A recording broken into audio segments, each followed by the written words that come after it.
할렐루야. 출애굽기 37장 말씀 함께 나누겠습니다. 이 37장에서는 우리가 앞에서 보았던 성전 기구에 대해서 실제로 버살렐이 이 조각목으로 궤를 쳐서 만드는 것처럼 37장 1절에 버살렐이 조각목으로 궤를 만들었으니 장이 1규빗 반, 광이 1규빗 반, 고가 1규빗 반이며 했습니다. 실제로 만들고 있는 모양을 다시 또한 설명하고 있습니다. 하나님께서 형상을 보여주시고 모세에게 그 식양을 일러주시고 그 식양을 일러준 대로 이 버살렐이 그 지혜를 따라서 하나님의 신에 감동하여 그것을 만들고 있는 장면을 또한 묘사하고 있습니다. 2절에 보시면 정금으로 안팎을 싸고 윗가로 돌아가며 금태를 만들었으며, 자, 이건 뭐냐면 법궤입니다. 하나님의 법궤인데, 이 법궤를 사람들은 법궤는 잘 알고 있죠. 그 안에 뭐가 들었냐? 법이 들었습니다. 이게 궤라는 건 상자죠. 궤짝이죠. 그 상자 안에 뭐가 들었냐? 법이 들었으니까 이건 법궤다 이 말이에요. 그러니까 법이 들어있는 상자, 무슨 법이냐? 율법이 들어있죠. 그 율법이 뭡니까? 두 돌판이다.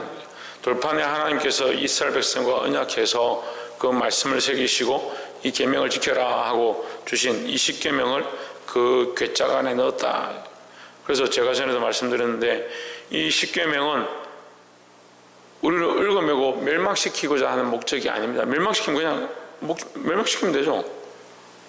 목적이 멸망시키는 것이면 형벌을 주면 되잖아요. 근데 사람들이 주로 법이 어렵고 그렇게 살고 싶지 않으면 그 만든 사람이 어렵고 왜 이 법을 이렇게 힘들게 해서 사람을 괴롭히느냐 이런 생각을 합니다.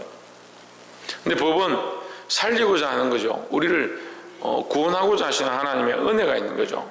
그래서 율법도 은혜고 사실 지금 은혜의 법도 은혜인 겁니다. 하나님 여전히 우리를 사랑하셔서 하나님께서 율법으로도 구원하기 원하셨고 그 가운데 인간의 죄로 이것을 다 지키지 못하니까 거기에 은혜를 더하신 것이다. 그래서 율법도 은혜고 은혜의 방법도 은혜에 은혜를 더한 것이다 라는 거죠. 근데 이제 우리가 조금 더 생각해 보면 우리 하나님 마음을 알 수 있는 게 이 법궤가 이 강대상만 한데 그 강대상처럼 이 크기가 이 정도 되는 상자 안에다 뭘 넣냐? 이 두 돌판을 넣고 내가 그 돌판을 보면 너희들이 넘어갈 수 없다. 너희 죄를 보고 넘어갈 수 없으니까 어떻게 하느냐? 거기에 뚜껑을 만들어 덮어라 하는 거예요. 덮고 이 법궤로 불려지는 이것을 덮은 그 자리를 뭐라고 하냐? 은혜의 보좌다 하는 거죠. 저도 이제 처음에 말씀을 연구할 때는 은혜의 보좌 이렇게 하니까 하나님께서 이 지성소 안에 은혜의 어떤 무슨 이 자리를 펴가지고 의자를 하나 놔뒀나 이렇게 생각을 했는데 은혜의 보좌가 별도로 있는 게 아니고 그 상자 안에 율법의 두 돌판이 있고 그 돌판을 내가 덮었다. 덮여진 그 위에서 내가 너희를 만난다.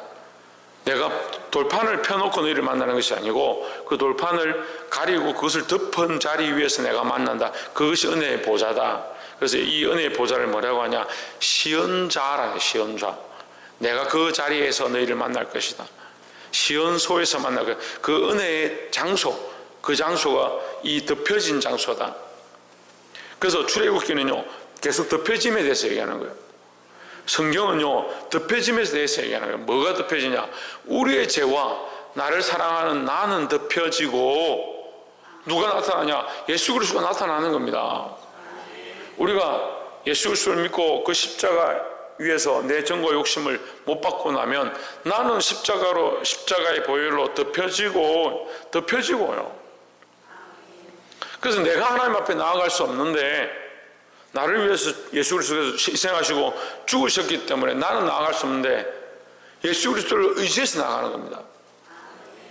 내가 그리스도와 함께 십자가에 못 박혔나니 그런 적 이제는 내가 산 것이 아니고 내가 산 것이 아니면 어떻게 사느냐?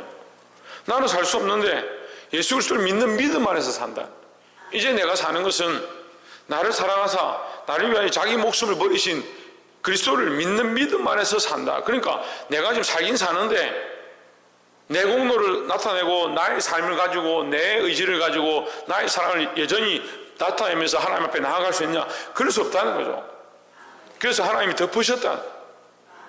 예수 그리스도를 덮었기 때문에 그리스도의 이름으로 나아가는 것처럼 이 법계의 원리가 뭐냐? 하나님이 은혜의 보좌로 덮으셨다. 내가 그 위에서 너희를 만날 것이다 라는 겁니다. 이 하나님의 사랑과 은혜를 늘 잊지 않으시기를 주의 이름으로 축원합니다. 하나님은 우리를 향한 사랑을 잊지 않는데 우리가 자꾸 잊어버리죠. 육체해지고 삶해지고 자기 욕심해지고 자기 사랑해지고. 보게 되길 소망합니다.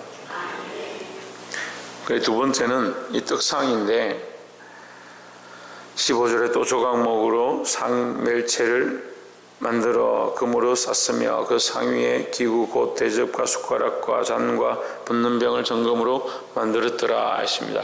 이 떡상도 이 성전의 기구들은 사실은 다 그리스도를 상징하는 겁니다. 떡상도 누구를 상징하냐? 예수 그리스도를 상징합니다. 다른 것으로 먹어서 너희가 정결케 되는 것이 아니고 번제단에 그 피 흘리고 제물을 드림으로 말미암아 너희가 씻김을 받았다면 이제 세상의 것들을 먹지 마라. 번제단에 올라가서 어린 양을 짐승을 잡아서 피를 흘리고 그것을 태워 드렸으면 너희가 세상과 뭐했다? 구별됐다. 이제 너희가 씻음을 받았다.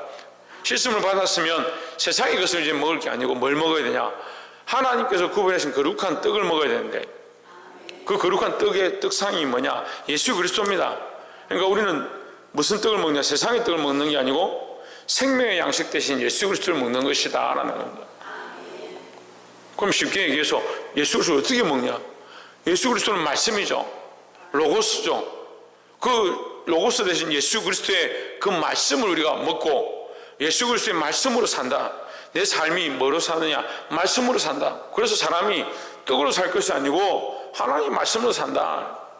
육체로 사는 것이 아니고 영으로 산다. 떡을 먹어서 육체가 살고 건강한 것 그걸 쫓아가는 게 아니고 예수 그리스도를 먹어서 영이 살고 영이 삶으로 혼이 살고 혼이 삶으로 육체가 살아가는, 그래서 우리의 삶이 온전해져가는, 말씀으로 점점 살아서 온전해져가는 그런 모습을 가르치고 있습니다.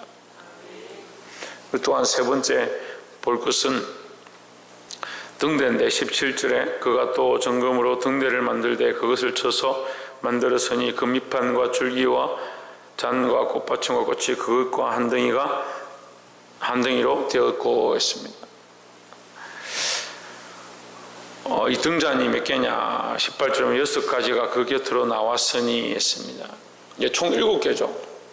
7개인데 이제 가운데 줄기가 있고 옆에서 잔들이 나와가지고 이렇게 3개 좌우에 3개씩 있으니까 6개, 가운데 기둥에서 7개입니다.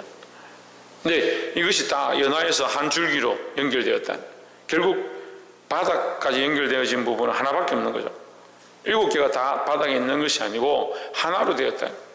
그래서 이 7개는 교회를 가리킵니다. 그래서 이 7개 등대에 대한 확실한 표현을 요한계시록에서 하는 겁니다.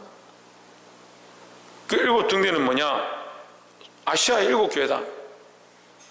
교회의 기초다는 거죠. 초대교회의 7교회가 지금 오늘 온 세상의 교회가 된 것처럼 교회의 모양이다. 근데 교회가 어디 되느냐? 한 줄기로 연결됐다. 한 줄기로. 한 줄기는 누구를 얘기합니까? 예수 그리스도를 얘기합니다. 우리가 예수 그리스도 안에 있을 때 교회가 온전한 빛을 발할 수 있는 겁니다. 나의 빛을 비추는 것이 아니고 그리스도 안에 있을 때 예수 그리스도의 빛을 세상에 비추는 것이고 예수 그리스도로 말미암은 빛을 세상에 드러내야 되는 겁니다. 어제도 제가 한 친구를 만나서 얘기를 이렇게 나누는데 참 논리정연하고 이론이 맞고 교회는 이래야 되고 삶은 이래야 되고 그걸 다 됐다 합시다. 다 됐다 합시다. 예수 그리스도가 없으면, 그리스도로 말미암은 빛이 없으면 그것들이 무슨 소용이 있냐는 거예요. 우리가 아무리 온전한 이론과 세상이 원하는 논리와 도덕적 관점들을 가지고 교회를 세웠다. 교회 많은 사람들이 그런 질서를 따라서 움직이고 그래서 교회가 부흥하고 맞다라고 생각하는, 서로 화목하고 좋은 분위기 가운데 흘러간다 하더라도 예수 그리스도 없으면, 예수 그리스도 연결되어진 것이 없다면, 우리의 뿌리의 근원이 예수 그리스도가 아니면, 포도나무 대신 예수 그리스도 안에 그 가지를 연결한 것이 아니면 그 빛은 참빛이 아니라는 거죠. 그런데 이걸 자꾸 몰라요. 아무리 설명해도 이해를 하지 못해요. 삶이 그리스도에게서 연결되어서 그 뿌리를 가지고 있어야 생명의 빛을 발할 수 있고, 그 생명이 거기로 말며 공급함을 받고 하나님 원하시는 거룩한 열매를 맺는다는 이 원리를 모르는 거예요. 계속 열매를 맺을 수 있다, 열매를 맺어야 한다, 우리의 삶은 열매를 맺는 삶이 되어야 된다, 그것은 계속 강조하는데 뭘 잊어버렸냐? 뿌리를 잊어버렸는데, 열매를 맺었다 하더라도 썩어진 열매고, 열매를 맺었다 하더라도 그리스도에게로부터 공급되어진 열매가 아니다. 그러면 그 교회는 세상의 빛처럼 보일지 모르겠지만 하나님 안에서는 이미 끊어져 있는, 얼마나 심각하냐는 거예요. 그런 성도들이 부지기 있습니다. 그런 성도들이, 그런 교회가 부지기 있습니다. 삶은 있습니다. 성경은 보고 있습니다. 신학적인 이론들은 쌓여가고 있습니다. 그래서 교회는 이렇게 해야 되고 이게 논리고 이게 맞다라고 주장하는데 어디에 있지 않냐? 그리스도 안에 뿌리를 내리고 있지 않다. 여러분, 물론 이게 중요하죠. 그렇지만 이거 다 하지 못해도 뭐가 더 중요하냐? 이 뿌리를 내리는 것이 더 중요합니다. 그래서 때로는 그런 사람들이 있어요. 정말 삶은 누구 말처럼 정말 별로 볼품이 없고, 나쁘게 말해서 좀 개차반 같고, 세상이 별로 덕이 되지 않는데 돌아보면 그 사람은 정말 예수밖에 없는 것처럼 그렇게 사는 사람들이 있어요. 그러니까 우리가 좀 이해가 안 될 때가 있어요. 아니, 예수밖에 없는 것 같고 믿음은 좀 있는 것 같고 교회 가면 막 정말 신사 같고 그러면 세상에서도 좀 덕을 끼쳐야 되는데 그거는 인격적으로 모자란 거예요. 그러면 우리 극단적으로 제가 표현하는데 인격적으로 모자란데 그럼 믿음은 괜찮아요. 반대로 세상이 정말 인격적으로 괜찮고 사람들에게 덕을 끼치고 교회 다니고 참 잘한다, 저 사람 정말 법 없이도 살 것 같다, 저 장로 참 법 없이도 살 만한 사람이다, 야 저런 사람이 교회 다니면 나도 교회 다니고 싶다. 근데 그 사람이 인격적으로 그리스도와의 관계가 없어요. 눈 감고 하나님 앞에 딱 나오면 하나님과의 관계가 없어요. 누가 더 하나님 앞에 인정함을 받을 것 같아요? 세상 사람들이 보기에는 무조건 이 사람이죠. 근데 제가 그런 사람들 너무 많이 봤어요. 교회 직분을 들고 있고 세상에 인정받고 사람들이 정말 저런 사람 같으면 존경할 만하다라고 하는 사람들 많이 봤습니다. 근데 뭐가 무너지냐? 하나님과 1대1 관계가 무너져요. 그럼 그 뿌리는 어디 있는 겁니까? 도대체 그 뿌리가 어디 있는 거예요? 어디서 공급을 받고 어디서 생명을 유지하고 있고 뭐로 빛을 발하는지 모르겠어요.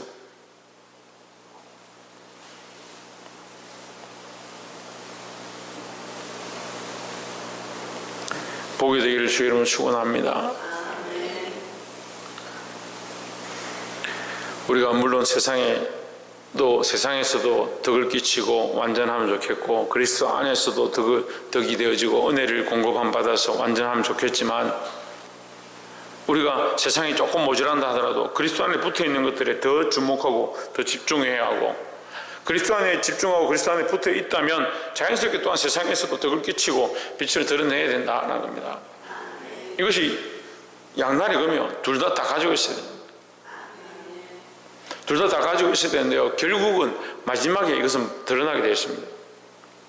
세상이 불탈 때 그것이 드러나고요. 위험한 상황이 닥칠 때 그것이 드러나고요.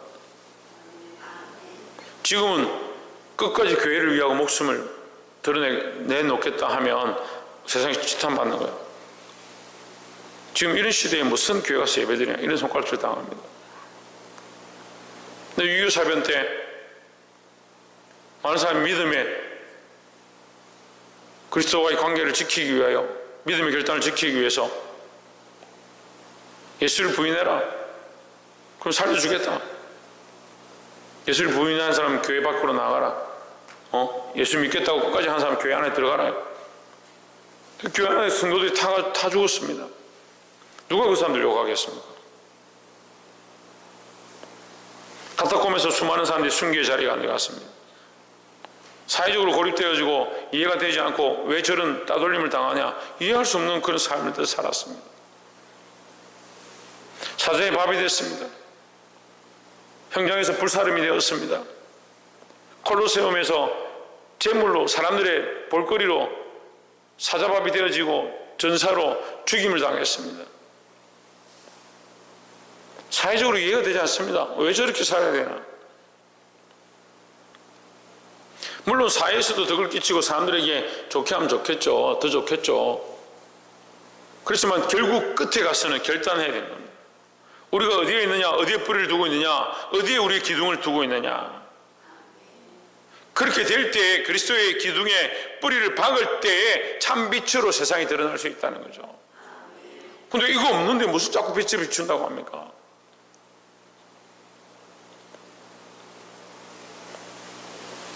볼 수 있기를 주의 이름으로 축원합니다. 마지막 세 번째로 우리가 꼭 알아야 될 것은 25절에 그가 또 조각목으로 분향할 단을 만들었으니 장이 1규빗이요 광이 1규빗이라 네모 반듯하고 그 고는 2규빗이며 그 뿔들이 단과 연하였으며 했습니다. 자, 마지막에 이제 향단을 만드는데, 분향단을 하나님의 명령을 따라서 만들고 거기에 뭘 쓰느냐, 29절에 거룩한 관유와 향품으로 정결한 향을 만들었으되 향을 만드는 법대로 하였더라 했습니다.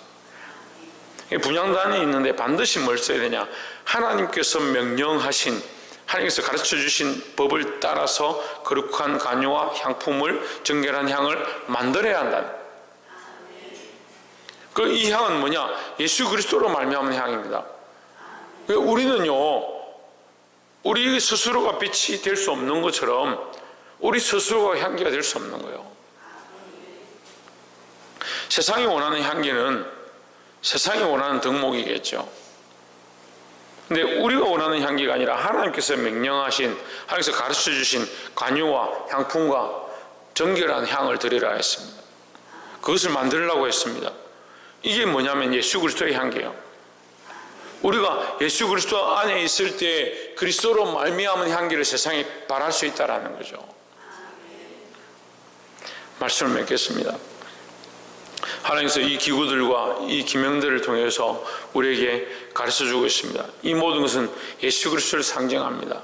특별히 하나님의 은혜를 보여주고 있습니다. 우리가 우리의 능력과 우리의 공로로 하나님 앞에 나아갈 수 없다는 사실을 늘 기억해야 합니다. 이 공로를 열심히 쌓고 열심히 노력해서 되는 것이 아니고, 우리는 뭘 해야 되냐, 그리스도 안에 붙어있기를 힘써야 하고 예수 그리스도를 의지하기를 힘써야 되는 겁니다. 이 의지에 대해서 잘 모르는 사람들이 있어요. 의지한다는 건요, 내 발로 가는 게 아니에요.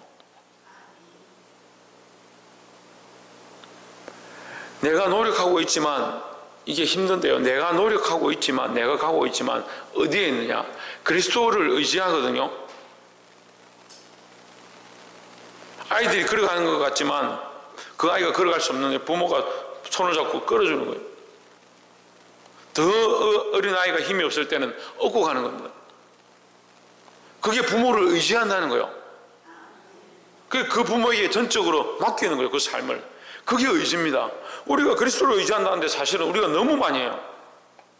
너무 많이 한다는 게 무슨 말이에요? 자기 삶을 자기가 알아서 너무 많이 해요. 자기가 너무 알아서 결정하는 거예요. 99.999%를 자기가 하고, 자기가 공로를 세우고, 자기가 노력해서 하고. 그러니까 뭐 어떤 일이 생기냐, 기도하고 싶으면 기도하고, 예배하고 싶으면 예배하고, 삶이 안 된다 생각하면 내가 결정하는 거예요. 안 하면 되지. 그러니까 어려운 순간이 딱 닥치면 나 믿을래, 나 안 믿을래, 이렇게 됩니다. 자기 의지대로 하는 거예요. 우리는 그리스도를 의지해야 되는 것이고, 그리스도가 없으면 덮을 수가 없어요. 어떻게 덮고 넘어가느냐는. 그리스도가 없으면 빛을 발할 수가 없어요. 근데 우리는 너무 많은 빛을 세상에 비쳤습니다. 그리스도가 없으면 참 향기가 될 수가 없어요. 사랑하는 성도 여러분, 그리스도가 아니면 이 떡을 먹을 수 없고 살아갈 수가 없다라는 거예요. 이 모든 말씀을 기억하고 그리스도 안에 온전히 뿌리를 내리고 우리 힘으로 할 수 없음을 늘 기억하고, 우리가 노력하고 애쓰고 힘쓰지만 그리스도를 의지해서 된다는 사실을 잊지 않기를 주의 이름으로 축원합니다. 기도하겠습니다.